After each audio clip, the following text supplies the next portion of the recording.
नमस्कार दोस्तों, education classes Ramu में आपका स्वागत करता हूं।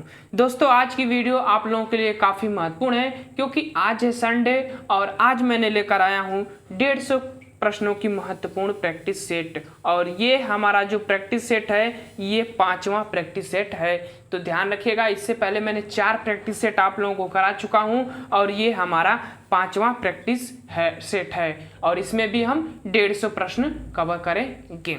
तो अगर आपको वीडियो पसंद आए तो चैनल को लाइक करिएगा, शेयर करिएगा अपने दोस्तों के पास ज़्यादा से ज़्यादा, क्योंकि इतनी मेहनत से मैं आप लोगों के लिए प्रैक्टिस सेट लेकर आता हूं। तो आपका तो दायित्व ही बनता है कि वीडियो को शेयर किया जाए। और आपको बता दूं कि इसकी पीडीएफ चाहिए तो आपको टेलीग्राम पर चले जाइएगा, लिंक इस वीडियो के डिस्क्रिप्शन में दिया गया है। तो चलिए दोस्त, ज़्यादा समय न लेते हुए हम सीधे प्रैक्टिस सेट को स्टार्ट करते हैं। पहला प्रश्न देखिए, निर्देशन दिया गया है कि प्रश्न 1 से 2 तक इस प्रस्तुत गद्यांश को पढ़कर आपको उत्तर देना है। गद्यांश हम पढ़ रहे हैं।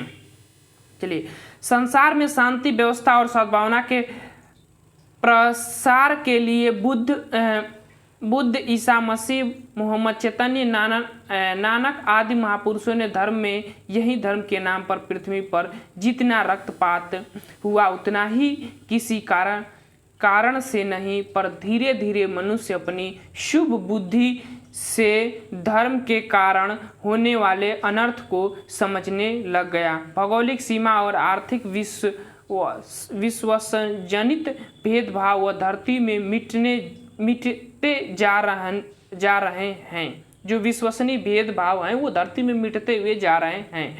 विज्ञान की प्रगति तथा संसार के संसाधनों से समृद्धि के कारण देशों की दूरियां कम हो गई है, इसके कारण मानव में घृणा, ईर्ष्या, वेश्सन, कटुता में कभी नहीं आई। मानवीय मूल्यों के महत्व की प्रगति जागरूकता उत्पन्न करने का एकमात्र साधन है। शिक्षा व्यापक प्रसार है। मनुष्य अधर्म के कारण होने वाले अनर्थ को कैसे समझने लगा है, यानी कि प्रश्न है हमारा, ध्यान नहीं दिया। प्रश्न पहला है इस गद्यांश का कि मनुष्य अधर्म के कारण होने वाले अनर्थ को कैसे समझने लगा है। तो आपको बताना है, विकल्प आपके सामने है। तो कैसे समझने लगा है, तो वह अपनी शुभ बुद्धि के द्वारा समझने लगा है। इस गद्यांश में दिया गया था, अभी मैंने ऊपर पढ़ा कि उस अपनी संबुद्ध बुद्धि से जो घृणा है, व्यवस्थाएं हैं, भेदभाव है, जो चल रहे थे पहले परंपराएं, उसको धीरे धीरे वो समाप्त करने लगा है, वो अपनी सद्बुद्धि के द्वारा। तो डी वाला विकल्प इसका सही हो जाएगा। प्रश्न नंबर दूसरा करा कि विज्ञान की प्रगति और संसार के संसाधनों की वृद्धि का परिणाम क्या है। विकल्प आपके सामने है। विज्ञान की प्रगति और संसार के संसाधनों की वृद्धि का परिणाम क्या है, तो क्या है, तो वह देशों की दूरियां जो है कम होने लगी है। अभी मैंने गद्यांश में ये शब्द पढ़ा था। तो देशों की जो दूरियां हुई ना वो कम हुई है, इसके द्वारा, संसाधनों के द्वारा, विज्ञान के द्वारा। तो सी वाला विकल्प इसका सही हो जाएगा। प्रश्न नंबर 3 पर चलते हैं। प्रश्न नंबर 3 कह रहा है कि निम्नलिखित प्रश्न में 4 विकल्पों में से उस विकल्प का चयन करें जो वृत्ति के सही भेद का विकल्प हो। जो वृत्ति के सही भेद का विकल्प हो। जरा मेरी सहायता करिए। इसमें से आपको बताना है, निम्नलिखित प्रश्नों में 4 विकल्पों में से उस विकल्प का चयन करें जो वृत्ति के सही भेद का विकल्प हो। मतलब इसका ये किसके भेद के अंतर्गत आएगा, ये वाक्य वो आपको बताना था। जरा मेरी सहायता कीजिए, इस किसके वाक्य के अंतर्गत आएगा। तो देखिए ये विद्यार्थ वाक्य के अंतर्गत आएगा। ए वाला विकल्प जो है हमारा सही हो जाएगा तीसरा का। प्रश्न नंबर 4 पर चलते हैं और प्रश्न नंबर 4 का रहा है कि निम्नलिखित विकल्पों में से दिए गए वाक्य का सही वाक्य भेद पहचानिए। इस वाक्य का सही वाक्य भेद पहचानना किसके अंतर्गत आएगा। पुस्तक बाजार में बहुत महंगी थी, इसीलिए पुस्तक ले ली। तो ये किस वाक्य के अंतर्गत आएगा। विकल्प आपके सामने है। वाक्य के 3 भेद होते हैं और वह कौन कौन से, तो रचना, सरल वाक्य, संयुक्त और मिश्र वाक्य। तो इसमें से आपका कौन सा विकल्प, ये संयुक्त वाक्य हो जाएगा क्योंकि दोनों स्वतंत्र अर्थ देने में निपुण है हमारा वाक्य। तो डी वाला विकल्प जो है सही हो जाएगा। प्रश्न नंबर 5वां और यह कह रहा है कि निम्नलिखित प्रश्न में 4 विकल्पों में से उस विकल्प का चयन करें जो सही कारक भेद का विकल्प है। सही कारक भेद का विकल्प है। कारक तो आपको पता ही होगा कौन कौन से हैं, तो वो किस कारक के अंतर्गत सही भेद है वो आपको बताना है। इसमें से वह अगले साल आएगा, वह अगले साल आएगा, तो ये किस कारक के अंतर्गत आएगा आपको बताना है। तो किस कारक के अंतर्गत, तो वह अधिकरण कारक के अंतर्गत आ जाएगा। बी वाला विकल्प जो है 5वां का सही हो जाएगा। अब चलते हैं प्रश्न नंबर 6, और प्रश्न नंबर 6 कह रहा है कि उस विकल्प का चयन करें जो दिए गए शब्द का तद्भव रूप है। दिए गए शब्द का तद्भव रूप है आपको बताना है इसमें से। तो अट्टालिका को तद्भव में क्या कहते हैं, ये जो है तत्सम का शब्द है, तद्भव में आपको बताना है प्रश्न नंबर 6 का। तो कौन सा विकल्प सही हो जाएगा, वो हो गया अटारी अट्टालिका, ऑप्शन नंबर ए वाला विकल्प सही हो जाएगा। प्रश्न नंबर 7, और यह कह रहा है कि निम्नलिखित प्रश्न में से 4 विकल्पों में से उस विकल्प का चयन करें जो दिए गए शब्द का तद्भव रूप है। तद्भव रूप भी इसका बताना है। इच्छु, इच्छु का तद्भव रूप क्या होगा, तो काफ़ी इंपॉर्टेंट है, ये कई बार पूछा गया, मैंने ध्यान दे रहा हूँ, इस बार ध्यान रखिएगा। इच्छु का होता है इच्छा होता है, तो इच्छा बी वाला विकल्प जो है सही हो जाएगा। तद्भव रूप इसका पूछ रहा है। प्रश्न नंबर 8, निम्नलिखित में कौन सा शब्द विदेशी है। विदेशी भाषा का कौन सा शब्द है इसमें से आपको बताना है। तो 8 का कौन सा शब्द विदेशी भाषा का है, तो वह है वचन। वचन जो है विदेशी भाषा का शब्द है। 8वां का सी सही हो जाएगा। प्रश्न नंबर 9 कह रहा है कि निम्नलिखित लोकोक्ति का सही अर्थ वाला विकल्प है प्रभुता पाई का ही मद नाही। प्रभुता पाई का ही मद नाही। तो इस लोकोक्ति का अर्थ क्या होगा वो आपको बताना है। तो इसका होगा कि प्रभुता पाई का ही मत नाही का शक्ति पाने पर व्यक्ति अभिमानी हो जाता है। ये वाला विकल्प इसका सही हो जाएगा। प्रश्न नंबर 10, और यह कह रहा है कि विभू का अर्थ पर्यायवाची है। विकल्प आपके सामने है, विभू का अर्थ पर्यायवाची है। इसमें से कौन सा पर्यायवाची है विभू का, सर्वव्यापक, नित्य, ब्राह्मण, आत्मा। देखिए इसमें से जो हो सकता है ये ए वाला विकल्प और बी वाला दोनों मिल रहा है। इसका विभू मतलब होता है, तो ये इसमें तो दोनों दिया नहीं है, तो इसको मार लीजिए, दोनों को सही हो जाएगा। इसमें इस 10 प्रश्न को थोड़ा देख लीजिएगा आप लोग। प्रश्न नंबर 11, वाक्य की न्यूनतम इकाई क्या है। वाक्य की न्यूनतम यानी कि छोटी इकाई क्या है, तो वह होता है वाक्य की छोटी इकाई वर्ण होता है। तो ये वाला विकल्प इसका सही हो जाएगा। और प्रश्न नंबर 12 कह रहा है कि मैं आपकी श्रद्धा करता हूँ, शुद्ध वाक्य चुनिए इसका। मैं आपकी श्रद्धा करता हूँ, इसका शुद्ध वाक्य इसमें से कौन सा होगा वो आपको बताना है। तो देखिए, मैं आप पर श्रद्धा रखता हूँ, एकदम सी वाला विकल्प सही हो जाएगा। मैं आप पर श्रद्धा रखता हूँ, सी वाला विकल्प जो है इसका सही हो जाएगा। शुद्ध वाक्य उसमें से छांटना था। प्रश्न नंबर अब आ जाते हैं प्रश्न 13-14, निम्नलिखित वाक्य में एक शब्द चुनना है। 13-14 वाला का है। 13 प्रश्न करा कि वह वस्तु जिसकी चाह हो, वह वस्तु जिसकी चाह हो, उसको एक वाक्य में आप क्या कहेंगे, उसको आपको बताना है विकल्प के अकॉर्डिंग। तो उसको इच्छित कहा जाता है। सी वाला विकल्प इसका सही हो जाएगा। प्रश्न नंबर 14, पूछने योग्य जो हो, पूछने योग्य जो हो उसको क्या कहा जाता है। तो देखिए 14 का कौन सा विकल्प सही हो जाएगा, तो वह प्रष्टव्य जो सही हो जाएगा। ए वाला विकल्प जो है हमारा सही हो जाएगा, पूछने योग्य जो हो। अब आ जाते हैं प्रश्न नंबर 15 पर। प्रश्न नंबर 15 करा कि सुनहु राम जेहि शिव धनु तोरा, सहस बाहु सम सोह रिपु मोरा। उपयुक्त पंक्ति में कौन सा रस है आपको बताना है। तो कौन सा रस हो जाएगा, तो इसमें जो रस होगा वो होगा, विकल्प आपके सामने है। और सी वाला विकल्प रौद्र रस में बात कही गई है कि सुनहु राम जेहि शिव धनु तोरा और सहस बाहु सम सो रिपु मोरा। मतलब धनुष आपने क्यों तोड़ा, इस बात के कहा गया है। रौद्र रस में परशुराम जी कह रहे हैं। तो सी वाला विकल्प इसका सही हो जाएगा। प्रश्न नंबर 17, निम्नलिखित वाक्य में से कौन सा ऐसा वाक्य है जिसकी क्रिया कर्ता के लिंग के अनुसार ठीक नहीं है। यानी किसकी क्रिया जो है कर्ता के अनुसार नहीं है, मतलब गलत है, वो विकल्प आपको छांटना है इसमें से। तो हाथी सोती है, हाथी सोती है ये गलत है। सी वाला विकल्प जो है सही हो जाएगा। ध्यान रखिएगा, सी वाला विकल्प इसका जो है गलत वाक्य है। हाथी सोती है ये नहीं होना चाहिए, 16 का सी वाला विकल्प। प्रश्न नंबर 17 और वह है कि निम्नलिखित में से कौन सा शब्द तत्सम नहीं है। इसमें से कौन सा शब्द तत्सम नहीं है, यानी कि एक तद्भव होगा, बाकी तीनों तत्सम हैं। तो कौन सा शब्द जो है, तो 17 का ए वाला विकल्प ही पहले मिल गया। आंख जो है तत्सम शब्द नहीं होता है, तद्भव शब्द होता है। वृक्ष शब्द का बहुवचन रूप है।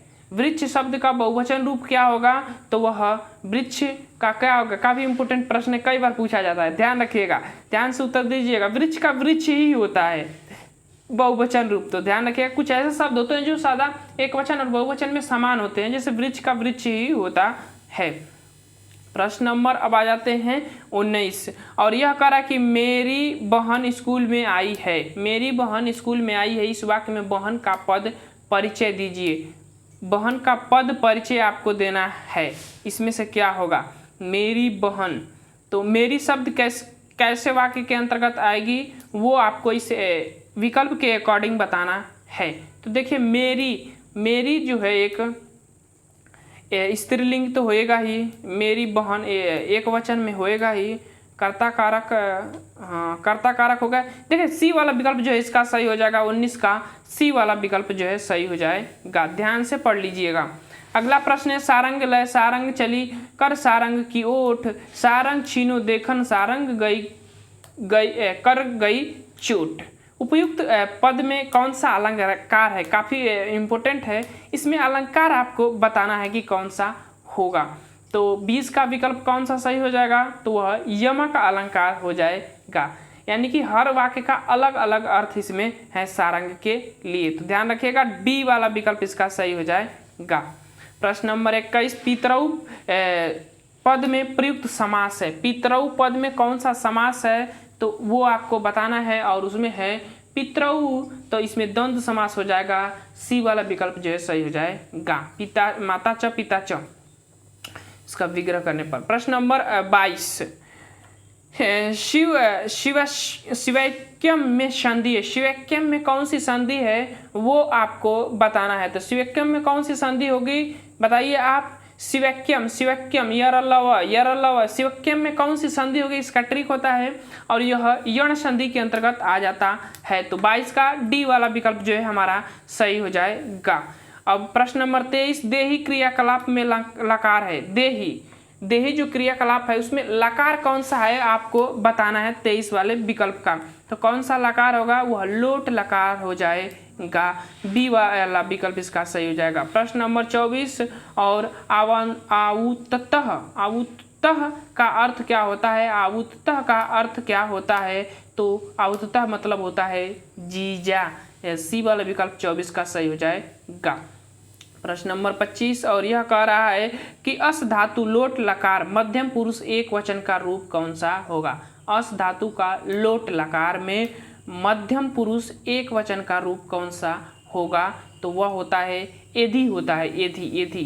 काफ़ी कठिन प्रश्न ये पूछ दिया है ज़्यादा अंदर से। 25 का बी वाला विकल्प जो है सही हो जाएगा, ध्यान रखिएगा। अब चलते हैं आगे और अगला प्रश्न महेश्वर का अपर नाम नहीं है। अच्छा, महेश्वर सूत्र का दूसरा नाम इसमें से कौन सा नहीं है वो आपको बताना है। तो कौन सा नहीं है, तो 26 का डी वाला विकल्प जो है संज्ञा सूत्र जो है इसको नहीं कहा जाता है, बाकी तीनों इसी का नाम है अपर नाम। प्रश्न नंबर 27 माम पद में विभक्ति वचन है। माम पद में विभक्ति और वचन आपको बताना है 27 का। तो देखिए माम में जो है द्वितीया एक वचन का ये शब्द है माम, जैसे अहम अवामयम माम माँ पढ़ते हैं तो द्वितीया एक वचन का ये रूप है, ध्यान रखिएगा। सी वाला विकल्प 27 का सही हो जाएगा। आगे चलते हैं प्रश्न नंबर 28 और कुर्वाण पद में प्रत्यय है। कुर्वाण पद में प्रत्यय आपको बताना है कौन सा होगा। काफी इंपोर्टेंट प्रश्न है, कौन सा होगा, सानच प्रत्यय होता है, ध्यान रखिएगा। अन अंति अतः का रूप चलता है सानच प्रत्यय में, तो सी वाला विकल्प इसका सही हो जाएगा। प्रश्न नंबर 29 विद्या बंधु जनो विदेश गमने विद्या परा देवता विद्या राजुस पूज्य नहीं धनम विद्या विहीन पशु। मतलब विद्या हर जगह पूजी जाती है, ऐसी बात इसमें कही गई है। अस्मिन् पदे विद्याहीन क अस्ति, विद्याहीन क अस्ति पूछ रहा है, तो विद्याहीन क अस्ति 29 का डी वाला विकल्प सही हो जाएगा। ये देखिए यहाँ पर लिखा गया कि विद्याहीन पशु धन विद्याहीन पशु, तो डी वाला विकल्प ऐसे पकड़कर मार लीजिएगा। प्रश्न नंबर 30 अस्मिन् श्लोके राजसु पूज्यते, अस्मिन् श्लोके राजसु पूज्यते, इसमें देखिए इसमें दिया गया होगा राजसु पूछते, तो राजसु पूछते क्या पूछते, तो राजसु पूछते विद्या राजसु पूछते, हाँ ये वाला विकल्प सही हो जाएगा। बी वाला विकल्प जो है सही हो जाएगा। दिखा देता हूँ आपको, यहाँ पर लिखा गया है विद्या राजसु पूज्यते, यहाँ पर देखिए लिखा गया है, तो बी वाला विकल्प 30 का सही हो जाएगा। ध्यान से मारिएगा। अब आ जाते हैं इंग्लिश का प्रश्न। Sheetal hardly even book cooks dash में आपको खाली स्थान में भरना है। विकल्प आपके सामने है। Sheetal hardly even books, cooks book पढ़ा हुआ है, कुक्स डैश वाले स्थान में आपको भरना है। तो क्या भरा जाएगा 31 वाले में, तो वह होगा डज सी, डी वाला विकल्प जो इसका सही हो जाएगा। ध्यान रखिएगा। आप आगे चलते हैं अगले प्रश्न पर, और अगला प्रश्न है कि he always stammers in public meeting but he today's speech, और डैश वाले स्थान में आपको भरना है। तो इसका भी जो होगा वाज सरप्राइजिंग फ्लूटिंग जो होता है, डी वाला विकल्प जो है इसका सही हो जाएगा। प्रश्न number 33 the major gazed dash dash at the pile of gold coins in front of him. इसमें जो है आपको डैश वाले स्थान पर क्या भरा जाएगा 33 में, वो आपको बताना है। तो ये देखिए गीजेड एविडली जो है पहला विकल्प जो है 33 का वो सही हो जाएगा। प्रश्न नंबर 34 और वह है कि he confidently asked the crowd it they thought he was right and the crowd shout that they did. अब इसमें से आपको बताना है, ये तो हमें समझ ही नहीं आता है। इसका ए वाला विकल्प जो है सही हो जाएगा, ऐसे समझ लीजिएगा। इंग्लिश मुझे उतनी नहीं आती है, फिर भी चलिए आगे चलते हैं। The grocer P did not listen to the protested of the customer, और क्यू वाले में है who was in the habit of the weighing less, और आर वाले में है whom he had चेक्टर, और एस वाले इसका विकल्प सीधे उत्तर मार देते हैं। इंग्लिश नहीं आती तो क्यों फालतू का पढ़कर टाइम वेस्ट करूं। चलिए यहाँ पर विकल्प नहीं दिया गया है, इधर देख लेते हैं। यहाँ पर दिया गया है, इसका सी वाला विकल्प सही हो जाएगा। अब यहाँ देखिए 36 का सिनोनिम्स, सिनोनिम्स का मतलब होता है समानार्थी शब्द। ही रिकोपरेटेड का सिनोनिम्स आपको बनाना है। सिनोनिम्स रिकोपरेटेड का सिनोनिम्स का होता है, समानार्थी क्या होता है वो आपको बताना है। 36 का तो हो जाएगा रिकवर हो जाता है, रिकवर होता है। बी वाला विकल्प जो है सही हो जाएगा। सिनोनिम्स का मतलब समानार्थी होता है। 37 that which can not be correct, इसमें से कौन सा वाक्य जो है शब्द जो है करेक्ट नहीं है, नॉट करेक्ट पूछ रहा है। तो 37 का कौन सा विकल्प सही हो जाएगा, डी वाला।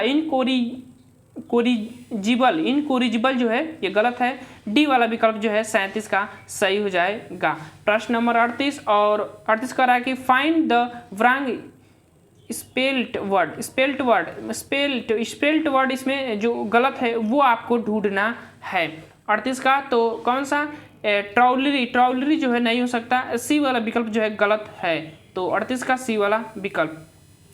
प्रश्न नंबर 39 का रहा है कि our colleague was given a gift when she retired.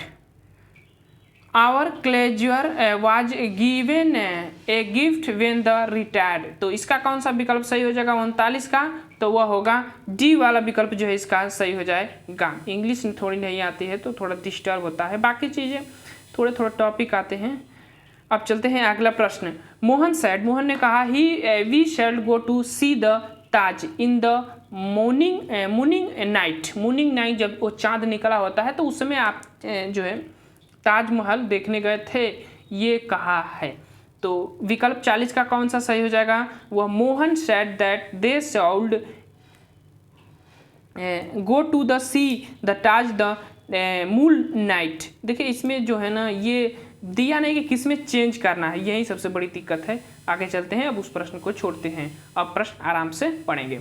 चलिए प्रश्न नंबर 41, भारत सरकार द्वारा चलाया गया मिशन इंद्रधनुष किससे संबंधित है? एक ये योजना है मिशन इंद्रधनुष, और वह किससे संबंधित है वो आपको बताना है प्रश्न नंबर 41 का। तो यह बच्चों और गर्भवती महिलाओं का प्रशिक्षण के लिए चलाया गया था। तो ये वाला विकल्प हमारा सही हो जाएगा 41 का। इंपॉर्टेंट प्रश्न है, ध्यान रखिएगा। प्रश्न नंबर 42, और यह कह रहा है कि भारत के संविधान का कौन सा भाग कल्याणकारी राज्य के आदर्श को घोषित करता है? तो कौन सा भाग है भैया जो कल्याणकारी राज्य के लिए आदर्श को घोषित करता है? तो वो हमारा है 42 का ए वाला विकल्प, और वह नीति निर्देशक तत्व भाग 4 में जो है। प्रश्न नंबर 43, और यह कह रहा है कि भारतीय संविधान में उल्लिखित स्वतंत्रता, समानता और बंधुत्व की संकल्पना किस देश से प्रेरित है? तो यह किस देश से प्रेरित है या किस देश से लिया गया है, ऐसे भी कह सकते हैं। तो ये जो है फ्रांस की क्रांति से ली गई थी। ध्यान रखिएगा, ये वाला विकल्प इसका सही हो जाएगा 43 का। आगे चलते हैं, प्रश्न नंबर अब आ जाते हैं अगला, और वो है हमारा 44वां प्रश्न। कह रहा है 44वां प्रश्न कि निम्न में से ओजोन की सर्वाधिक सांद्रता मिलती है। सांद्रता का मतलब जो है उसका क्षेत्र सर्वाधिक किस मंडल में मिलता है वो आपको बताना है। तो यहाँ पर तो इंग्लिश में लिखा गया है नाम, ध्यान से विकल्प आप मारिएगा। तो किस में मिलती है? तो सर्वाधिक सांद्रता जो है इसकी मिलती है, तो वो मिलती है 44 का स्ट्रेटोस्फीयर समताप मंडल में जो है इसकी सबसे सर्वाधिक सांद्रता मिलती है। तो 44 का सी वाला विकल्प जो है सही हो जाएगा। आगे चलते हैं, प्रश्न नंबर 45, और कौन सी जल संयोजी यूरोप को अफ्रीका से पृथक करती है? तो कौन सी जल संयोगी यूरोप को अफ्रीका से अलग करती है? यूरोप को अफ्रीका से अलग करती है। मैंने भूगोल वाले प्रैक्टिस सेट में आपको इस प्रश्न को कराया हूं, तो ध्यान से बारिएगा। जिब्राल्टर जो संधि है यूरोप को अफ्रीका से अलग करने का कार्य करती है। बी वाला विकल्प जो है इसका 45 का सही हो जाएगा। 46 इंपोर्टेंट प्रश्न, सामुदायिक विकास कार्यक्रम कब लागू किया गया था? सामुदायिक विकास कार्यक्रम कब लागू किया गया था? तो वह 2 अक्टूबर 1952 को। इंपोर्टेंट प्रश्न है, ध्यान से इस प्रश्न का उत्तर दीजिएगा। आगे चलते हैं, और अगला भी महत्वपूर्ण प्रश्न है, बिग बैंग सिद्धांत के प्रतिपादक किसने दिया था? बिग बैंग सिद्धांत के प्रतिपादक किसने दिया था? तो वह दिए थे जॉर्ज लेमेंतेयर ने दिए थे। बी वाला विकल्प जो है 47 का सही हो जाएगा। प्रश्न नंबर 48, बाल गंगाधर तिलक को किसने अशांति का जनक कहा है? बाल गंगाधर तिलक को किसने अशांति का जनक कहा है वो आपको बताना है। तो किसने कहा था? 48 का जो है हेनरी कॉटन। 48 का डी वाला विकल्प जो है सही हो जाएगा। तो ध्यान रखिएगा, बाल गंगाधर तिलक को अशांति का जनक कहा जाता है, हेनरी कॉटन ने कहा था। आगे चलते हैं, प्रश्न नंबर अब 49, और यह है प्रश्न भारतीय संविधान में 8वीं अनुसूची में कौन सी भाषा वर्ष 2003 में जोड़ी गई थी? तो कौन सी भाषा जोड़ी गई थी? तो वह जोड़ी गई थी संथाली भाषा। डी वाला विकल्प जो है सही हो जाएगा 49 का। ध्यान रखिएगा, कोंकणी, सिंधी, मणिपुरी एक साथ जोड़ी गई थी, लेकिन संथाली जो है 2003 में जोड़ी गई थी। प्रश्न नंबर 50, स्वामी दयानंद सरस्वती ने आर्य समाज की स्थापना कब की थी? तो इन्होंने कब की थी, किस सन में? तो 1875 में, बम्बई में, कलकत्ता में, याद नहीं आ रहा है कहाँ पर। सी वाला विकल्प जो है 1875 में इन्होंने किया था। प्रश्न नंबर 51, चार्ल्स का आज्ञा पत्र, चार्ल्स वुड का आज्ञा पत्र भी कह सकते हैं आप, 19 जुलाई 1854 में। 51 का ए वाला विकल्प जो है इसका सही हो जाएगा। मदरसा का संबंध है, देखिए या काफी पूछा जाता है मदरसा और मकतब में फ़र्क क्या है? तो मदरसा में क्या होता है? वह होता है उच्च शिक्षा, मकतब में प्राथमिक शिक्षा दी जाती है। तो डी वाला विकल्प जो है सही हो जाएगा, मदरसा उच्च शिक्षा से संबंधित होता है। बेसिक शिक्षा परियोजना कब प्रारंभ की गई थी? इंपोर्टेंट प्रश्न है, कब प्रारंभ की गई थी बेसिक शिक्षा परियोजना? तो वह कौन सा विकल्प हमारा सही हो जाएगा? वह 5 अक्टूबर 1993 में। ध्यान रखिएगा, बेसिक शिक्षा परियोजना की शुरुआत 53 का सी वाला विकल्प। प्रश्न नंबर 54, और यह है प्राथमिक स्तर पर बालिका शिक्षा के लिए राष्ट्रीय कार्यक्रम कब शुरू किया गया था? प्राथमिक स्तर पर बालिका शिक्षा के लिए राष्ट्रीय कार्यक्रम कब शुरू किया गया था? 54 का, तो वह शुरू किया गया था 2003 में शुरू किया गया था। अब आ जाते हैं प्रश्न नंबर 55 और यह कह रहा है कि निम्नलिखित में से सृजनशीलता का प्रमुख तत्व नहीं है।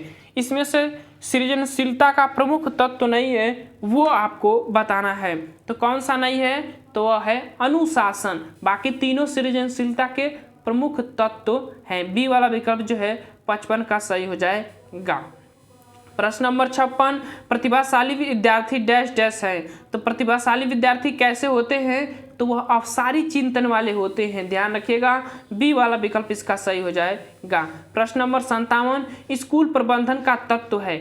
स्कूल प्रबंधन का क्या तत्व है आपको बताना है। तो देखिए, स्कूल प्रबंधन के तत्व की अगर हम बात करें तो भौतिक मानवों का प्रबंधन और विचारों एवं सिद्धांतों का प्रबंधन, ये सभी किया जाता है। डी वाला विकल्प जो है इसका सही हो जाएगा 57 का। प्रश्न नंबर 58 पर चलते हैं। प्रश्न नंबर 58 का है शिक्षण कौशल के अनुदेशनात्मक क्रियाएं हैं। शिक्षण कौशल वे अनुदेशनात्मक क्रियाएं हैं जिन्हें एक शिक्षक अपने कक्षा कक्ष को प्रभावशाली बनाने के लिए प्रयोग करता है। काफी महत्वपूर्ण परिभाषा है, किसकी है वो आपको बताना है। तो ये परिभाषा जो है LN गेज महोदय जी का है। सी वाला विकल्प जो है इसका सही हो जाएगा। प्रश्न नंबर 59 और यह है ब्लूम के वर्गीकरण के आधार पर उद्देश्य आधारित प्रश्नों के निर्माण में कौन सा विकल्प असंगत है। कौन सा विकल्प इसमें से असंगत है वो आपको बताना है। तो कौन सा विकल्प जो है, तो 59 का सी वाला विकल्प ही दिख रहा है। ये नहीं होता है, उनके ज्ञानात्मक उद्देश्य के अंतर्गत ये नहीं होता है। अनुप्रयोग, मूल्यांकन और विश्लेषण होता है। बाकी डी सी वाला विकल्प इसका सही हो जाएगा। प्रश्न नंबर 60, निम्नलिखित में से असंगत युग्म को पहचानिए। तो कौन सा असंगत युग्म है इसमें से आपको बताना है। तो ह्यूरिस्टिक विधि जो है बी वाला विकल्प सही हो जाएगा। जॉन डीवी का नहीं है, आर्मस्ट्रांग का है। ध्यान रखिएगा, बाकी सभी सही विकल्प हैं। प्रश्न नंबर अब आ जाते हैं 61 और यह करा कि प्रजातिगत व्यक्तिगत विभिन्नताओं को समझने में निम्न में से क्या मददगार साबित नहीं होता है। इसमें से क्या मददगार साबित नहीं होता है तो वो आपको बताना है। तो वह होता है मूल व्यवस्था जो होती है वो साबित नहीं होता है। अशाब्दिक संप्रेषण साबित होता है भैया। अधिगम की प्रक्रियाएं, विभिन्न व्यवस्थाएं, बुद्धि, ये सभी साबित होता है। ए वाला विकल्प इसका सही हो जाएगा। प्रश्न नंबर 62, प्रगति पोषण विवाद। इंपोर्टेंट प्रश्न, प्रगति पोषण विवाद निम्नलिखित में से किससे संबंधित है आपको बताना है। तो यह किससे संबंधित है वो आपको बताना है। तो ये जो है ना प्रकृति पोषक विवाद अनुवांशिकी एवं वातावरण से संबंधित है। डी वाला विकल्प जो है सही हो जाएगा। अगला पॉइंट और यूपी टेट का मोस्ट इंपोर्टेंट प्रश्न, इनमें से किसका नाम सूजन शास्त्र के पिता हैं। तो सूजन शास्त्र के पिता कौन है? तो वह गाल्टन महोदय जी हैं। यूपी टेट में इस बार की पूछा गया था। प्रश्न नंबर 64, वस्तुओं को क्रम में लगाने की क्षमता बालक में विकसित होती है वह है। वस्तुओं को क्रम में लगाने की क्षमता बालक में विकसित होती है वह है, मतलब वो किस अवस्था में है जीन पियाजे के, उसको आपको बताना है। अगर वो वस्तुओं को क्रम में लगा लेता है तो किस अवस्था में है? तो मूर्त क्रियात्मक अवस्था में है। जो उसके सामने दिख रही है उसको वह क्रम में लगा ले रहा है। ध्यान रखिएगा। आगे चलते हैं प्रश्न नंबर 65 और यह है इंपोर्टेंट प्रश्न, नैतिक विकास से प्रश्न है। रोहित ने अजय से डेस्क से ली पेंसिल वापस रख दी क्योंकि उसे पकड़े जाने पर सजा मिलने का डर था। यह कोहल वर्ग के किस स्तर को बताता है? नैतिक विकास के किस स्तर को बताता है? तो किस स्तर को? तो ऑप्शन नंबर पहला पूर्व परंपरागत स्तर को ये बताता है। 65 का ए वाला विकल्प जो है सही हो जाएगा। प्रश्न नंबर 66 और यह करा कि वास्तविक विकास वह संभव विकास के बीच का खाली स्थान क्या कहलाता है? तो वास्तविक विकास यानी खुद के प्रयास के द्वारा, संभाव्य विकास दूसरों के सहयोग द्वारा विकास के बीच के क्षेत्र का जो खाली क्षेत्र होता है उस स्थान को क्या कहते हैं? तो उसको हम कहते हैं ZPD और हमारा बी वाला विकल्प जो है सही हो जाएगा। जोन ऑफ प्रोजिमल डेवलपमेंट, समीपस्थ विकास का क्षेत्र।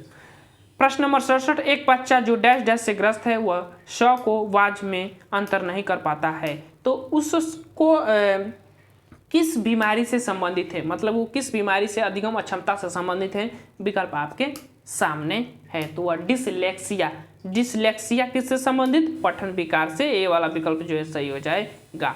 प्रश्न नंबर 68 और असत्य कथन को पहचानिए। असत्य कथन इसमें से कौन है? तो देखिए असत्य कथन इसमें से आप ढूंढिए कौन सा है। तो देखिए 68 का जो सी वाला विकल्प है, कोहलर अनुकूलित प्रत्यावर्तन का सिद्धांत, तो ये इनका विकल्प नहीं, पावलाव का है। सी वाला विकल्प जो है इसका सही हो जाएगा, बाकी सब सही हैं। प्रश्न नंबर 69, एक शिक्षक सीखने के लिए एक उचित वातावरण का सृजन करता है। कैसा वातावरण का सृजन करेगा? तो वह करेगा निदानात्मक, उपचारात्मक से, प्रेरणा से, व्यापक मूल्यांकन से। तो डी वाला विकल्प जो है इसका सही हो जाएगा, सभी से करेगा। प्रश्न नंबर 70, राष्ट्रीय दृष्टिबाधिता संस्थान NIVH स्थित है। दृष्टिबाधिता संस्थान, जिनको देखने में दिक्कत होती है उनके लिए कौन सा संस्थान कहाँ पर स्थापित है, वो आपको बताना है। अंधों बालकों के लिए ऐसे कह सकते हैं। तो कौन सा विकल्प हमारा सही हो जाएगा? वह देहरादून में यह स्थापित किया गया है। प्रश्न नंबर 71, और यह प्रश्न कह रहा है कि हीमोग्लोबिन के संबंध में निम्नलिखित में से कौन सा कथन सही नहीं है। प्रश्न नंबर 71 कह रहा है तो कौन सा कथन सही नहीं है? तो यह कुछ अम्लीय होता है, ये कथन जो है गलत है। सी वाला विकल्प इसका गलत हो जाएगा 71 का। प्रश्न नंबर 72, निम्न में से वर्गीकी का पिता किसे कहा जाता है? तो वर्गीकी का पिता किसे कहा जाता है आपको बताना है। तो 72 का हमारा सी वाला विकल्प लीनियस को कहा जाता है, कैरोलस लीनियस को कहा जाता है वर्गीकी का पिता। ध्यान रखिएगा, इंपोर्टेंट प्रश्न है।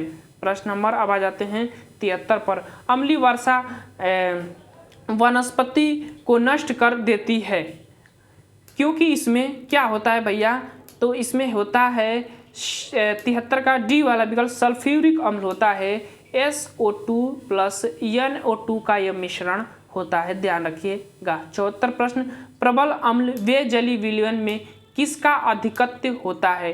प्रबल अम्ल के जलीय विलयन में किसका अधिकत्व होता है, मतलब किसकी मात्रा अधिक होती है अगर वह अम्ल प्रबल अम्ल है तो बताइए। 74 का विकल्प आपके सामने है, और H+ आयनों का अधिक के उसमें होता है, तो ये वाला विकल्प जो है सही हो जाएगा। प्रश्न नंबर 75, किसी तत्व का सार्वत्रिक मौलिक अभिलक्षण निम्नलिखित में से कौन सा है? किसी तत्व का सार्वत्रिक मौलिक अभिलक्षण निम्नलिखित में से कौन सा है, वो आपको बताना है। तो कौन सा है? परमाणु क्रमांक, बी वाला विकल्प जो है इसका सही हो जाएगा। प्रश्न नंबर 76, किस गुणधर्म के कारण पानी से भरे बर्तन में डुबाई गई छड़ी मुड़ी हुई प्रतीत होती है? मुड़ी हुई प्रतीत होती है, तो वह प्रकाश के अपवर्तन के कारण होता है। 76 का सी वाला विकल्प जो है सही हो जाएगा। काफ़ी जब बार ये प्रश्न पूछा जाता है हर एग्जाम में। 77, केल्विन तापमान पट्टी और सेल्सियस तापमान TC के बीच सही संबंध निम्नलिखित में से कौन सा है? तो कौन सा विकल्प इसमें से सही है? तो ये डी वाला विकल्प, T बराबर TC और प्लस 273 माइनस 15 हो जाता है। प्रश्न नंबर अगला, न्यूटन के पहला नियम जाना जाता है, किससे जाना जाता है? न्यूटन का पहला नियम तो किससे जाना जाता है? वह है जड़त्व का नियम, न्यूटन का पहला नियम कहा जाता है। तो ऑप्शन नंबर हमारा बी वाला विकल्प जो है सही हो जाएगा। प्रश्न नंबर 79, प्लवमान जीन जंपिंग जीन के सिद्धांत का प्रतिपादन किसने किया था? आपको बताना है। 79 का कौन सा विकल्प सही होगा? तो यह बारबरा मैक्लिंटॉक ने किया था। 79 का सी वाला विकल्प जो है सही हो जाएगा। प्रश्न नंबर 80, और यह करा कि जैकबसन अंग निम्नलिखित में से किसके साथ संबंध हैं? जैकबसन अंग निम्नलिखित में से किससे साथ संबंधित हैं? तो यह सूंघने से संबंधित है। सी वाला विकल्प जो है सही हो जाएगा। अब हम आ जाते हैं मैथ वाले प्रश्न पर। देखिए, यदि दो संख्याओं की ऊंचाइयों में अनुपात 1:2 है और उनके व्यासों में अनुपात 4:5 है, तो उनके आयतनों में क्या अनुपात होगा? ध्यान रखिएगा, ऊंचाई दिया हुआ है और व्यास दिया हुआ है, और व्यास का आधा त्रिज्या होता है, सबको पता है। अब आपको बस ये ध्यान रखना है कि शंकु का आयतन का सूत्र क्या होता है। तो शंकु के आयतन का सूत्र होता है 1/3 πr² h होता है। तो इस चीज़ को ध्यान रखिएगा। डिस्प्ले पर हालांकि मैं लिख नहीं पा रहा हूँ, कोशिश करूंगा आपको समझ में आ जाए। अब क्या करेंगे कि 1/3 जो था और पाई आर पर स्क्वायर और एच यही ना है, इसके नीचे फिर यही लिखेंगे 1/3 पाई आर स्क्वायर और एच। इसके बाद पाई वाला ये 1/3 वाला हिस्सा कट जाएगा, बचा हमारा ये वाला हिस्सा बचेगा। फिर से लिखता हूँ मैं आर स्क्वायर एच बटा आर स्क्वायर एच, ये दो हिस्सा बचेगा। अब इसमें आपको मान रखना है, आर का मान त्रिज्या का मान रखना है यहाँ पर और एच का मान वहाँ पर रखना है। जब ये चीज़ रखेंगे और काटे पीटेंगे तो आपका ए वाला विकल्प जो है सही हो जाएगा। आप करके देखिएगा, हालांकि मैं इस पर कर नहीं पा रहा हूँ, यही बस दिक्कत है, नहीं तो करके दिखाता आपको। 82 प्रश्न, प्रथम 9 प्राकृतिक अभाज्य संख्याओं का औसत पूछ रहा है। औसत से प्रश्न काफी इंपोर्टेंट प्रश्न है, ऐसे ही प्रश्न सुपर टेट में बनते हैं। तो प्रथम 9 प्राकृतिक अभाज्य संख्याओं का औसत आपको बताना है। पहली चीज आपको ये पता होना चाहिए कि अभाज्य संख्याएं 1 से 100 तक के बीच में कितनी होती है। मैं आपको बताता हूँ, देखिए 442, 232, 232, 1 ये होती है सभी प्राकृतिक संख्याएं 1 से 100 के बीच। यानी कि अगर हम बात करें तो 1 से 100 के बीच में 25 प्राकृतिक संख्याएं होती है और 1 से 50 के बीच में 15 प्राकृतिक संख्याएं होती है, ध्यान रखिएगा। अब आपको पूछ रहा है अभाज्य संख्याएं, मैं प्राकृतिक संख्याएं कहा मैंने, सॉरी, अभाज्य संख्याएं होती है। अब देखिए प्रथम 9 प्राकृतिक अभाज्य संख्याएं की बात कर रहा है, प्राकृतिक अभाज्य संख्याएं की, तो गिनते हैं। देखिए 2, 3, 5, 7, 11, 13 के बाद 14, 15, 17, फिर उसके बाद 19 और फिर उसके बाद आ जाता है 19, 20, 21, 22, 23 हो जाएगा। अब इन्हीं का जोड़कर, मतलब ये जितने हैं ना, इन सबको जोड़कर और उसी में आप जब 9 से भाग करेंगे, उसकी संख्या से भाग करेंगे, तो आपका जो विकल्प सही हो जाएगा वो होगा डी वाला विकल्प जो है सही हो जाएगा। 82 का डी वाला विकल्प जो है इसका सही हो जाएगा। आप इसको जोड़कर देखिएगा, जरूर इसको वहीं आएगा। चलते हैं आगे, जल्दी जल्दी वीडियो को भी खत्म करना है। प्रश्न नंबर 83, यदि कर्ण में 2916 बराबर 54 है। अब देखिए इसका वर्ग मूल संख्या दिया है 54 है।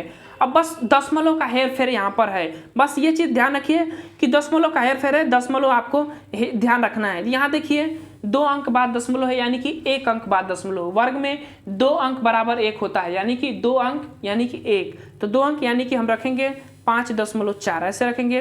फिर इसमें देखिए 4 अंक बाद दशमलव है, 4 अंक बाद पहले दशमलव है ना, तो हम इसमें क्या करेंगे 2 अंक बाद दशमलव रखेंगे, यानी कि दशमलव यहाँ रखकर 5 यहाँ लिखेंगे, 4 यहाँ लिखेंगे। फिर उसी तरह यहाँ पर 6 अंक बाद दशमलव है, देखिए 6 अंक बाद, तो 6 का आधा कितना होता है 3 अंक बाद हम रखेंगे, तो अब यहाँ पर हम 0 रखेंगे, फिर यहाँ पर 5 रखेंगे, फिर यहाँ पर 4 रखेंगे, ये दशमलव यहाँ पर, और इन सबको जोड़ देंगे और इसको भी इसी तरह रख कर जोड़ करके देंगे। डिस्प्ले पर जगह नहीं बच रहा है, और जब जोड़ेंगे आप ना तो आपका ये वाला आंसर आ जाएगा। देखिएगा यही तरह होगा। प्रश्न नंबर 84, 3 संख्याओं का योग कितना है। 3 संख्याओं का योग कितना दिया है, देखिए अब पहली और दूसरी का अनुपात दिया है, दूसरी और तीसरी का अनुपात ये दिया गया है। अब पूछ रहा है कि दूसरी संख्या क्या होगी। दूसरी संख्या आपसे पूछ रहा है, बस अनुपात वाला टाइप्स पढ़े होंगे ना, आप सीधे ए, बी और सी ऐसे रख लीजिएगा, ध्यान से ऐसे रखिएगा।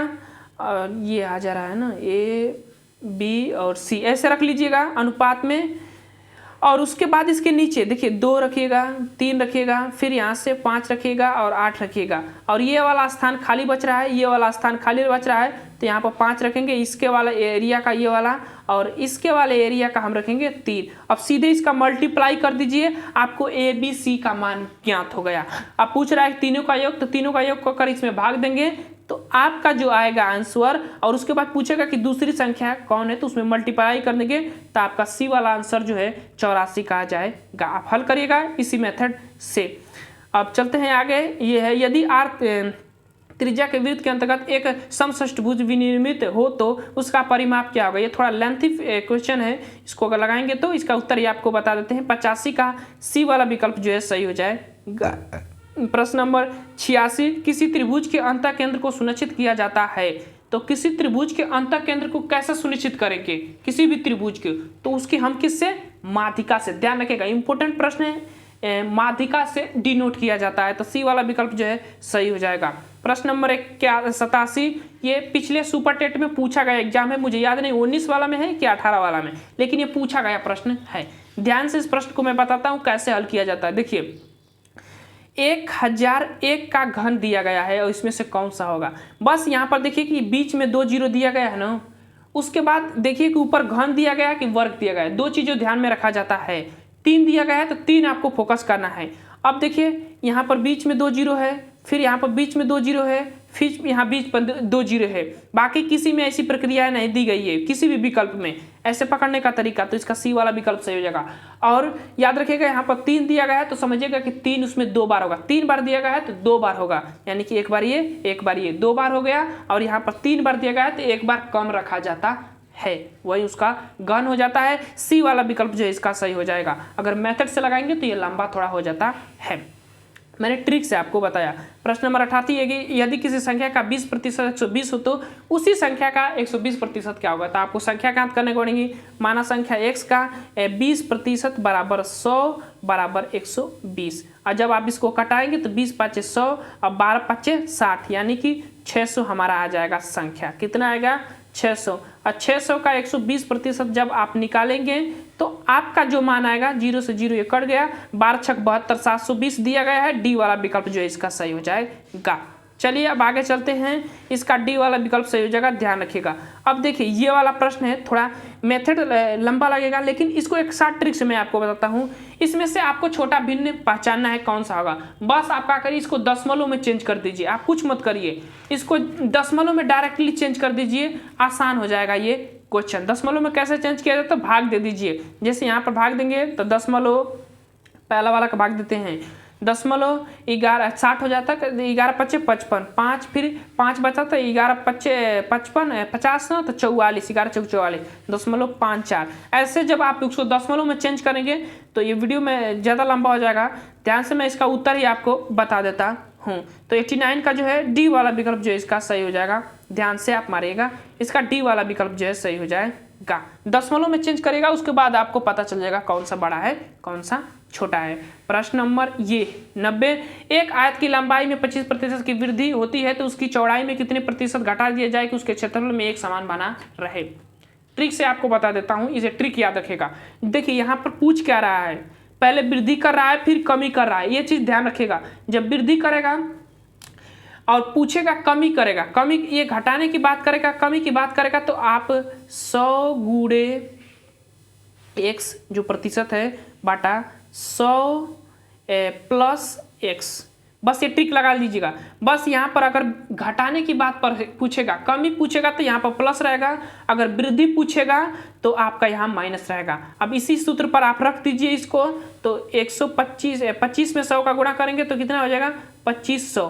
ध्यान रखिएगा कितना होगा 2500 हो जाएगा, 2500 हो जाएगा। उसके बाद 125, इसको घटाने की बात कर रहा था, जोड़ेंगे तो 25 से कम 25, 25 पचे 125, यानी 100 बाटा हमारा आ जाएगा 5 और भाग देंगे तो बी वाला विकल्प इसका हमारा सही हो जाएगा।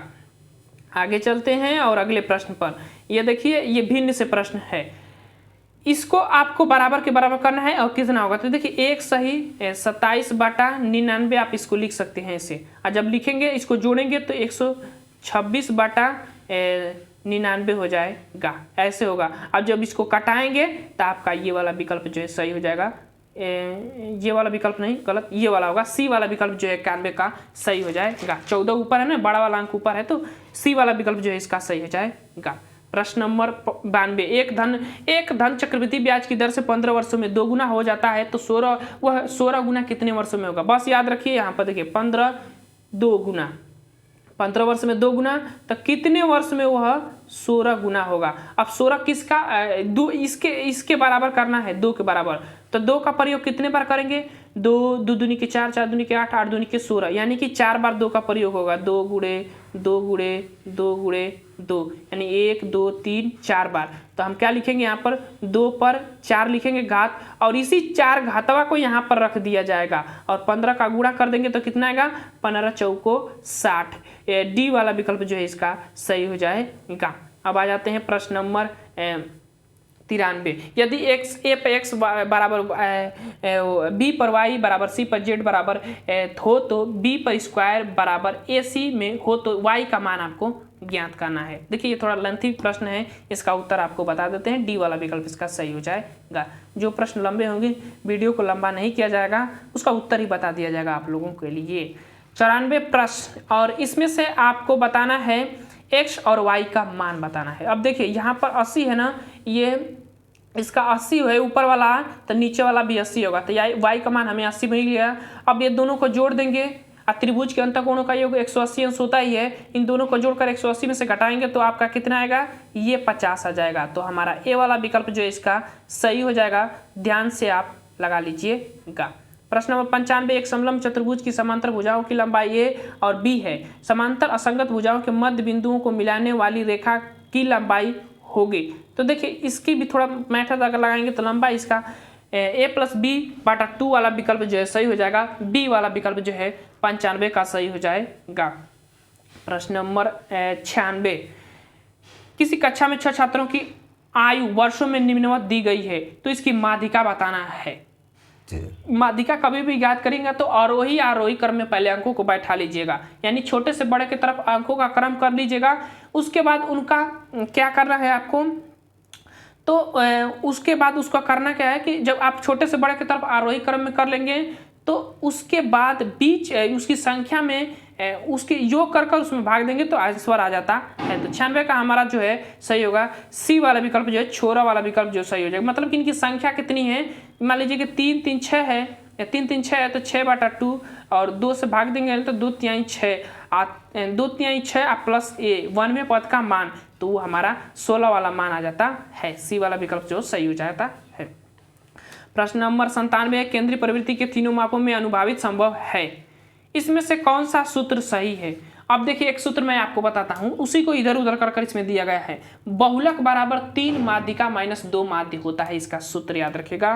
बहुलक बराबर 3 माध्यिका माइनस 2 माध्य होता है। अब इसी में से इधर उधर कर दिया गया है, कौन सा विकल्प सही होगा वो आपको बताना है। तो 97 का बी वाला विकल्प देखिए मिल रहा है, एकदम सही हो जाएगा। प्रश्न नंबर 98, यदि किसी व्यक्ति के विक्रय मूल्य पर 20% की हानि होती है तो उसके क्रय मूल्य पर प्रतिशत हानि क्या होगी। विक्रय मूल्य पर हानि हो तो क्रय मूल्य पर आपको प्रतिशत हानि बताना है। तो देखिए इसका थोड़ा लगाएंगे तो लंबा हो जाएगा, इसको हम आंसर ही बता देते हैं, बी वाला विकल्प इसका सही हो जाएगा। प्रश्न नंबर 99, और यह कह रहा है कि 111 में से कौन सी छोटी से छोटी संख्या घटा दी जाए कि प्राप्त संख्या 6, 8 और 12 से पूर्णतः विभक्त हो जाएगा।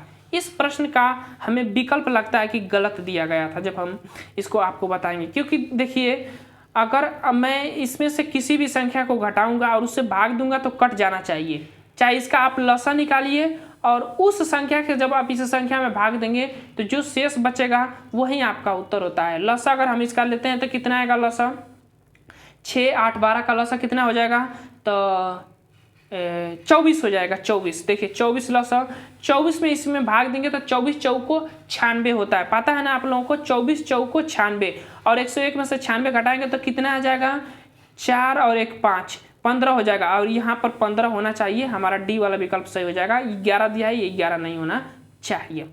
अब चलते हैं आगे, 100 प्रश्न है और यह कह रहा है कि यदि रुपये 750 साधारण ब्याज की दर एक निश्चित दर पर 5 साल में 1000 की राशि हो जाती है तो साधारण ब्याज की उस दर पर 10 साल में वो कितनी राशि हो जाएगी। ये भी प्रश्न थोड़ा लेंथी है, इसका उत्तर आपको बता देते हैं। 100 का बी वाला विकल्प जो है सही हो जाएगा। प्रश्न नंबर अब करंट से आ गए हैं। फरवरी 2022 में हुए अंडर 19 क्रिकेट वर्ल्ड कप का विजेता कौन बना है। अंडर 19 वर्ल्ड कप का विजेता कौन बना है, तो वह बना है भारत, इसीलिए ये इंपॉर्टेंट है आप लोगों के लिए, ध्यान रखिएगा। भारत जीता था अंडर 19 वर्ल्ड कप 2019 वाला जो है 2022 वाला जो था। प्रश्न नंबर 102, निम्नलिखित में से कौन सा शहर जल अधिक्य वाला शहर बन गया है। जल अधिक्य वाला शहर जो है कौन सा बना है वो आपको बताना है। तो कौन सा बना है, तो इंदौर, बी वाला। और भारत का सबसे स्वच्छ शहर जो है यही होता है इंदौर, बी वाला विकल्प इसका सही हो जाएगा। प्रश्न नंबर 103 और यह प्रश्न कर रहा है कि हाल ही में प्रकाशित हुई गोल्डन बाय नीरज चोपड़ा के लेखक कौन है। तो नीरज चोपड़ा हाल ही फेमस थे, इन्होंने टोक्यो ओलंपिक में गोल्ड मेडल भाला फेंक में पाए थे। तो गोल्डन बॉय नीरज चोपड़ा, तो इम्पोर्टेंट प्रश्न है, किसने लिखा है इस बुक को वो आपको बताना है।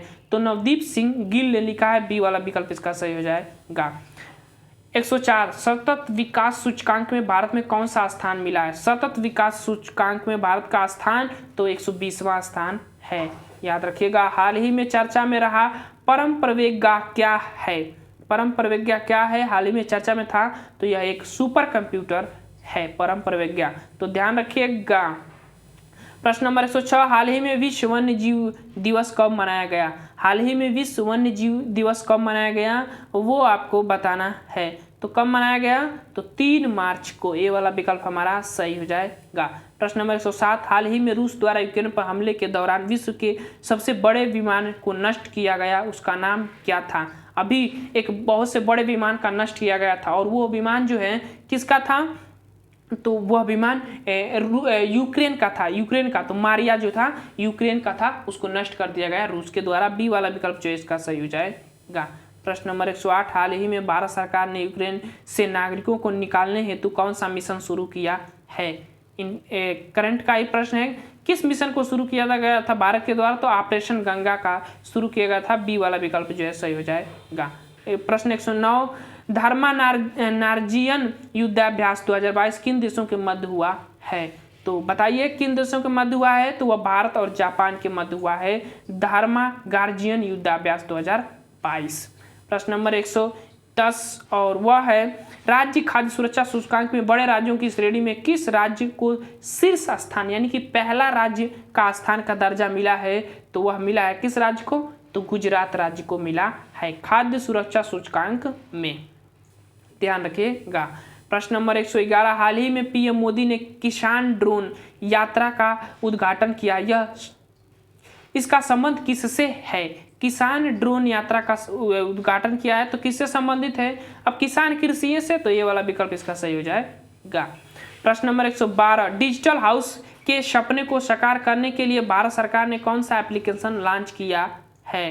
तो कौन सा एप्लीकेशन लॉन्च किया था भारत सरकार के द्वारा, तो ई नेवा एप्लीकेशन जो है भारत सरकार के द्वारा लॉन्च किया गया था डिजिटल हाउस के सपने को साकार करने के लिए। अब आ जाते हैं प्रश्न नंबर 113। प्रश्न नंबर 113 कह रहा है कि हाल ही में नदियों के लिए night navigation mobile app launch करने वाला भारत का पहला राज्य कौन सा बना है। Night navigation mobile app launch किया है हाल ही में नदियों के लिए, तो कौन सा राज्य बना है, तो वह असम राज्य बना है, सी वाला विकल्प जो है सही हो जाएगा। प्रश्न नंबर 114 हाल ही में खजुराहो नृत्य महोत्सव कहाँ पर मनाया गया था। तो खजुराहो नृत्य महोत्सव कहाँ मनाया गया था, तो वह कहाँ मनाया जाएगा, जहाँ खजुराहो का मंदिर होगा, मध्य प्रदेश में है, तो बी वाला विकल्प इसका सही हो जाएगा। प्रश्न नंबर 115 फरवरी 2022 में संपन्न हुए शीतकालीन ओलंपिक में कौन सा देश पहले स्थान पर था। फरवरी 2022 में हुए शीतकालीन ओलंपिक में कौन सा देश पहले स्थान पर था, तो वह था नॉर्वे, ये वाला विकल्प जो है सही हो जाएगा। प्रश्न नंबर 116 हाल ही में किस महान रत्न कंपनी को भारत की सबसे भरोसेमंद कंपनी का पुरस्कार दिया गया है। काफी इंपोर्टेंट प्रश्न है, किस कंपनी को दिया गया, तो कोल इंडिया को दिया गया है, डी वाला विकल्प जो है इसका सही हो जाएगा। प्रश्न नंबर 117 हाल ही में कौन प्रथम श्रेणी क्रिकेटर के पदार्पण मैच में तीसरा शतक लगाने वाले पहले खिलाड़ी बने हैं। हाल ही में कौन प्रथम श्रेणी क्रिकेट के में पदार्पण मैच में ही तीसरा शतक लगाने वाले पहले खिलाड़ी बने हैं, तो कौन बने हैं, तो वह बने हैं साकिबुल गनी हैं, डी वाला विकल्प जो है 117 का सही हो जाएगा। और प्रश्न नंबर 118 हाल ही में पीएम मोदी ने कहां पर 550 टन क्षमता वाला गोवर्धन संयंत्र का उद्घाटन किया गया है, तो कहां पर, तो वह मध्य प्रदेश में किया गया है, इंपोर्टेंट है, ध्यान रखिएगा। प्रश्न नंबर 119 हाल ही में जल टैक्सी सेवा कहां शुरू की गई है, कहां पर शुरू की गई है, जल टैक्सी सेवा कहां पर शुरू की गई है, तो वह मुंबई में शुरू की गई है। प्रश्न नंबर 120 हाल ही में भारत के पहले राष्ट्रीय समुद्री सुरक्षा समन्वयक कौन बने हैं। पहले राष्ट्रीय सुरक्षा समुद्री सुरक्षा समन्वयक कौन बने हैं? इम्पोर्टेंट है, पहले बने हैं तो इम्पोर्टेंट है, जी अशोक कुमार जी बने हैं, तो बी वाला विकल्प इसका सही हो जाएगा। प्रश्न नंबर 121, हाल ही में इंडोनेशिया ने जकार्ता की जगह अपनी नई राजधानी किसे बनाया है? तो जकार्ता की जगह किस राजधानी को इंडोनेशिया ने नई राजधानी बनाया है? तो वह किसे? नुसंतारा याद रखिएगा, इंपोर्टेंट है, परिवर्तित है, इंडोनेशिया नीचे ही है भारत के हिंद महासागर में, तो नुसंतारा को नई राजधानी बनाया है जकार्ता के स्थान पर। इंडोनेशिया मुस्लिम बहुल्य देश है यह। और 122, हाल ही में कृत्रिम सूर्य का परीक्षण किसने किया? किसने किया था कृत्रिम सूर्य का परीक्षण? तो वह किसने किया था? तो उत्तरी कोरिया ने किया था। उत्तरी कोरिया मार रहा हूं मैं, सॉरी ये नहीं होगा, चीन इसमें आगे है। बी वाला विकल्प जो 122 का सही हो जाएगा, चीन ने किया है हाल ही में कृत्रिम सूर्य ग्रह का परीक्षण। और हाल ही में इसरो का नया चीफ किसे नियुक्त किया गया है? आपको बताना है। तो किसे नियुक्त किया गया है हाल ही में इसरो के नया चीफ? तो एम सोमनाथन को नियुक्त किया गया है इसरो के। ऑप्शन नंबर जो है इसका सी वाला 123 का सही हो जाएगा। अब यहाँ आ जाते हैं 123 और यहाँ से 124। निम्नलिखित में से पहले लता दीनानाथ मंगेशकर पुरस्कार से सम्मानित करने की घोषणा की गई है। निम्नलिखित में से पहले लता दीनानाथ मंगेशकर पुरस्कार से सम्मानित करने की घोषणा की गई है। तो किसे की गई है? वह की गई है नरेंद्र मोदी को। डी वाला विकल्प जो 124 का सही हो जाएगा। प्रश्न नंबर 125, ब्रह्मोस प्रक्षेपास्त्र किन देशों का संयुक्त उपक्रम है? तो ये ब्रह्मोस प्रक्षेपास्त्र एक युद्ध शास्त्र है और किस देशों के सहयोग से बनाया गया है? तो यह बनाया गया है भारत और रूस के सहयोग से। ब्रह्मोस जो मिसाइल होती है उसको बनाया गया है, उसी को कहा गया है। प्रश्न नंबर 126 और यह है, गैर अभ्यारण्य योजना किस राज्य द्वारा शुरू की गई है? तो गैर अभ्यारण्य योजना किस राज्य द्वारा शुरू की गई है? तो उत्तर प्रदेश राज्य के द्वारा शुरू की गई है। तो इम्पोर्टेंट है आप लोगों के लिए। गौ अभ्यारण्य योजना, गैर नहीं सॉरी गैर पढ़ा था, गौ अभ्यारण्य योजना। आज योगी जी हैं तो गैये पर ज़्यादा ध्यान देते हैं, तो ऐसे ध्यान रखिएगा।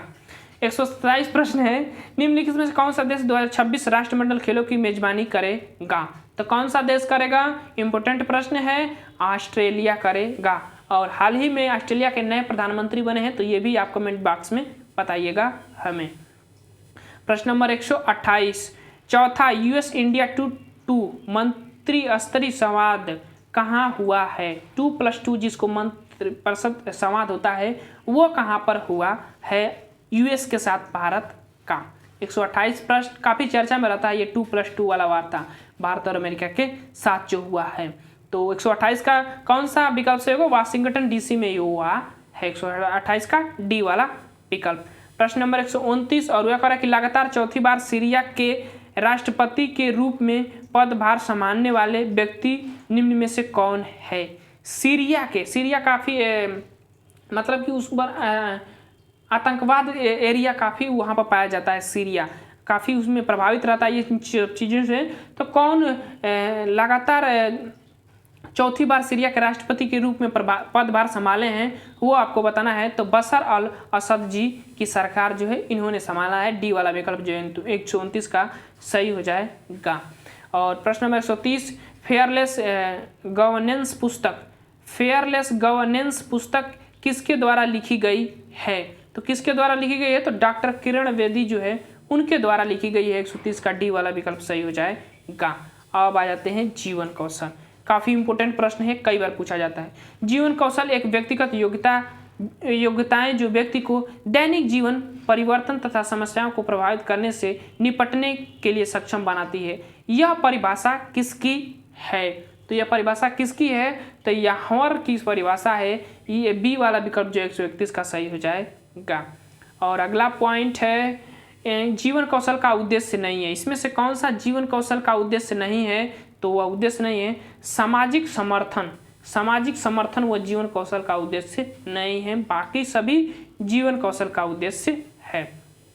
प्रश्न नंबर 133, अभिप्रेरणा छात्र में रुचि उत्पन्न करने की कला है। और ये किसने कहा था? तो यह थॉमसन महोदय ने कहा था विप्रेरणा का मोस्ट इंपोर्टेंट परिभाषा है। 33 का सी वाला विकल्प जो है इसका सही हो जाएगा।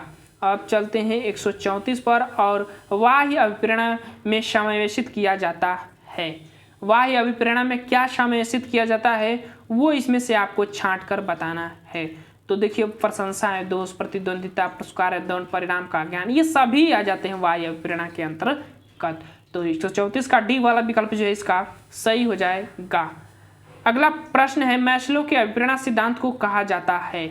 मैस्लो के अभिप्रेरणा सिद्धांत को क्या कहा जाता है? तो वह कहा जाता है क्या? आवश्यकता का भी सिद्धांत इसको कहा जाता है। 35 का ए वाला विकल्प जो है सही हो जाएगा। प्रश्न नंबर 136, प्रतिक्रिया का विलोप होना निम्नलिखित में से किसके बाद अधिक कठिन है? प्रतिक्रिया का विलोप होना निम्नलिखित में से किसके बाद अधिक कठिन है वो आपको बताना है। तो किसके बाद अधिक कठिन है? तो आंशिक पुनर्वलन के बाद अधिक कठिन होता है। जब आंशिक पुनर्वलन आप देते हैं तो डी वाला विकल्प इसका सही हो जाएगा।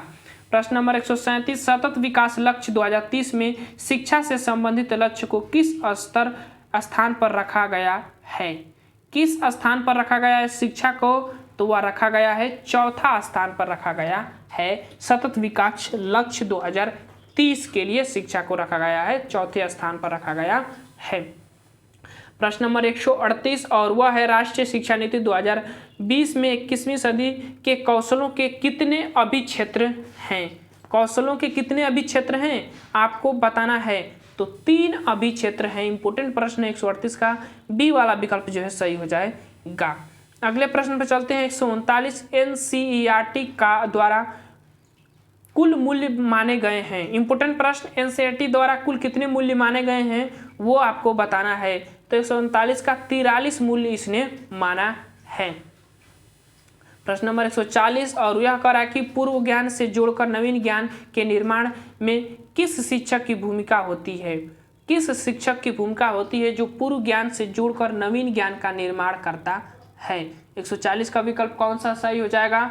तो 140 का विकल्प जो है बी वाला, बाल केंद्र शिक्षा के अंतर्गत इसको माना जाता है। आगे चलते हैं। प्रश्न नंबर 141, अब रीजनिंग से आ गया। दिए गए शब्द युग में संबंधित शब्द ज्ञात कीजिए। कपड़ा मिल में बनता है, तो समाचार कहाँ, समाचार पत्र जो है कहाँ बनेगा? तो वह प्रेस में ही तो बनेगा। सी वाला विकल्प इसका सही हो जाएगा। चलिए यहाँ पर आ जाइए। 142, श्रृंखला के स्थान पर आपको भरना है, क्या होगा? तो देखिए 6, 13, 28 और 59, इसके बाद कौन सा आएगा? तो वह आएगा 121 वाला विकल्प जो है हमारा सही हो जाएगा। प्रश्न वाले स्थान पर भरा जाएगा। 142। अब चलते हैं आगे, और अगला हमारा प्रश्न है घन से है। ये 27 घनों, छोटे घनों में मिलकर बने एक ठोस घन के 2 विपरीत फलक लाल, 2 विपरीत फलक पीले और 2 अन्य फलक सफ़ेद लगे हुए हैं। इन कीने छोटे घन केवल पीले और सफ़ेद रंग हुए हैं। आपको इसमें से बताना है। तो देखिए इसमें से कौन सा जो है पूछ रहा है कि कीने छोटे घन, कीने पूछा है साहब, किन छोटे घन केवल पीले और सफ़ेद रंग हुए हैं वो आपको बताना है। 143 का तो 4 जो है ना वो केवल घन जो है पीले और सफ़ेद रंग के हैं। बी वाला विकल्प इसका सही हो जाएगा। प्रश्न नंबर 144, और यह करा कि यदि 2 अगस्त 2002 ई को शुक्रवार था तो 2 अगस्त 2003 को कौन सा दिन होगा? अब इसमें आपको मेथड से हल करना पड़ेगा, काफ़ी लंबा हो जाएगा समय। इसका मैं आपको उत्तर भी बता देता हूँ। सी वाला विकल्प शनिवार सही हो जाएगा। 144 का सी वाला विकल्प। आगे चलते हैं। प्रश्न नंबर 145, एक घड़ी 9 बजे का समय दर्शा रही है। यदि छोटी सुई पूरब दिशा में है तो बड़ी सुई किस दिशा में होगी? अच्छा, छोटी सुई पूरब दिशा में है तो बड़ी सुई किस दिशा में होगी वो आपको बताना है। तो किस दिशा में होगी? तो वह होगी पश्चिम दिशा में होगी। सी वाला विकल्प जो है 145 का सही हो जाएगा।